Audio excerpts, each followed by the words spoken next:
नमस्कार स्टूडेंट्स, आपका अपने चैनल पे स्वागत और अभिनंदन है। आज का अपना महत्वपूर्ण टॉपिक भारतीय संविधान में नीति निर्देशक तत्व और मूल कर्तव्य इनसे संबंधित होगा।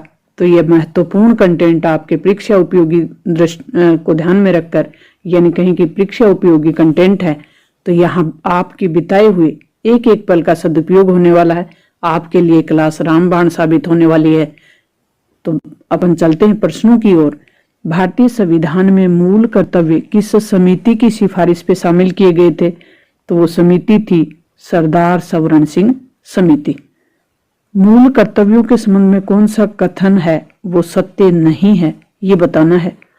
तो 42वें संविधान संशोधन द्वारा 10 जो मूल कर्तव्य हैं वो समावेश किए गए, यानी जोड़े गए। बिल्कुल सही है। तो मूल कर्तव्यों की प्रेरणा भारत के संविधान में सोवियत संघ यानी रूस से ली गई थी, ये भी सही है। मूल कर्तव्यों का प्रावधान अनुच्छेद 51A में है, ये भी सही है। मूल कर्तव्यों का वर्णन संविधान के भाग 3 में है, ये सही नहीं है। तो संविधान के भाग 4 क में मूल कर्तव्यों का उल्लेख है, चौथे क में, क्योंकि संविधान के जो भाग है 4 वो नीति निर्देशक तत्वों से संबंधित है, और 4 क में 1976 में संविधान संशोधन करके मूल कर्तव्य जोड़े गए। तो बढ़ते हैं नेक्स्ट प्रश्न की ओर। 11वां मौलिक कर्तव्य संविधान के किस संविधान संशोधन द्वारा जोड़ा गया? तो वो था 86वां संविधान संशोधन, जो कि 2002 में हुआ था। 86वें संविधान संशोधन द्वारा 11वां मौलिक कर्तव्य जोड़ा गया। राज्य के नीति निर्देशक तत्वों का प्रावधान संविधान के किस अनुच्छेद में है?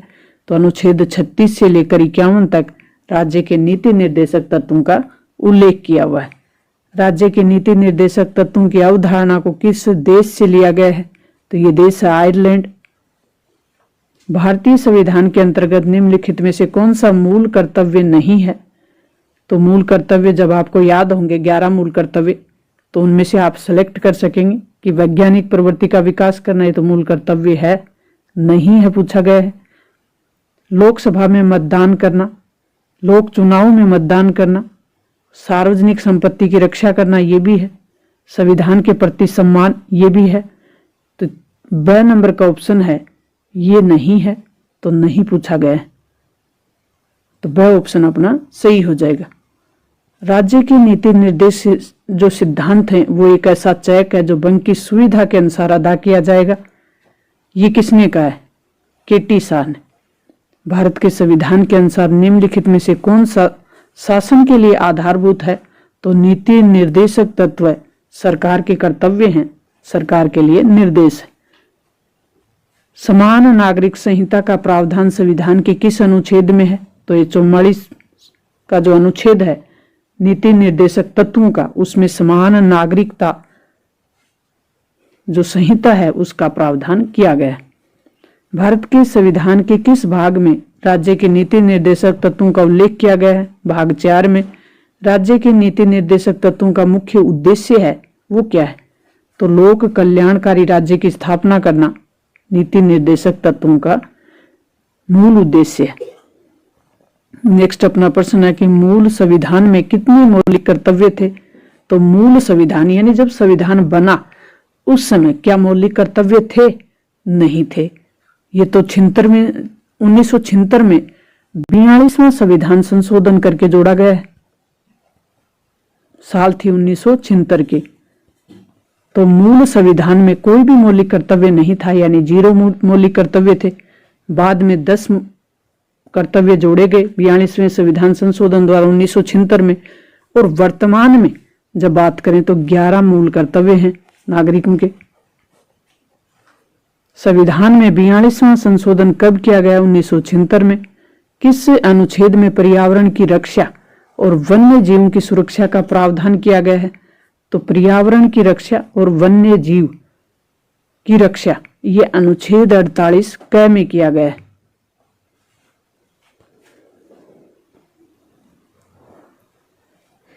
नेक्स्ट अपना प्रश्न है वो है पंचायतों के गठन से संबंधित प्रावधान संविधान के किस अनुच्छेद में किया गया है? तो अनुच्छेद 40 में पंचायतों से संबंधित प्रावधान किया गया है।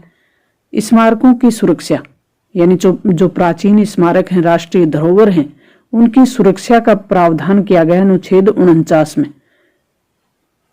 राज्य जो न्यायपालिका और कार्यपालिका है उनको पृथक रखने का प्रयत्न करेगा, ऐसा किस अनुच्छेद में कहा गया है?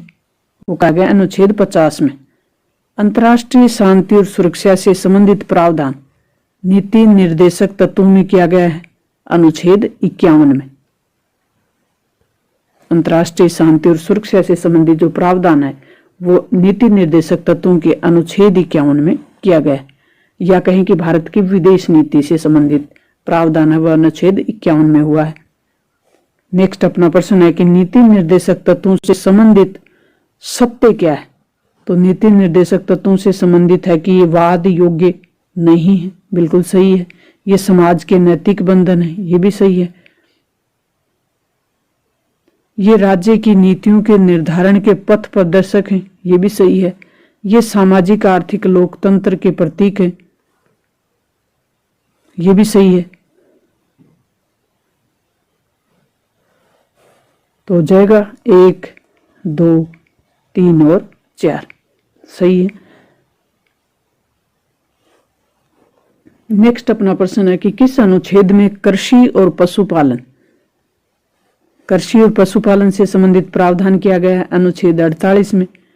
दुर्बल वर्गों के हितों की अभिवृद्धि, यानी दुर्बल वर्ग को मदद दी जाएगी, अभिवृद्धि की जाएगी उनके हितों की, यह अनुच्छेद कहता है 46।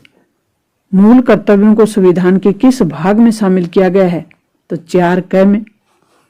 संविधान का पालन करें, राष्ट्र ध्वज और राष्ट्रगान का आदर करें, ये किस मौलिक कर्तव्य में कहा गया है? पहले मौलिक कर्तव्य में ऐसा कहा गया है। देश की रक्षा करें, राष्ट्र की सेवा करें, ये किस मौलिक कर्तव्य में कहा गया है? 4 नंबर का जो मौलिक कर्तव्य है उसमें ऐसा कहा गया है कि देश की रक्षा करें, राष्ट्र की सेवा करें। सार्वजनिक संपत्ति को सुरक्षित रखना नागरिकों का कर्तव्य है, मौलिक कर्तव्य है। हिंसा से दूर रहने की बात की गई है, ये कही गई है मौलिक कर्तव्यों में। तो यह 3 महत्वपूर्ण प्रश्नों की सीरीज थी आपके लिए। नेक्स्ट जो भी एग्जाम होगा आपका, जहां आपके टॉपिक है वहां आपको ये उपयोगी होंगे और आपके जो मार्क्स इंप्रूवमेंट है उसमें जरूर मदद करेंगे। इस तरीके के महत्वपूर्ण कंटेंट अपने दोनों चैनलों पे डाले हुए हैं। आप अगर चैनल पे नए हैं तो चैनल को सब्सक्राइब कर लें, दोस्तों के साथ शेयर करें, खुद भी बढ़ें और दोस्तों को आगे बढ़ाने में मदद करें। मिलते हैं नेक्स्ट और महत्वपूर्ण कंटेंट के साथ, तब तक थैंक्स।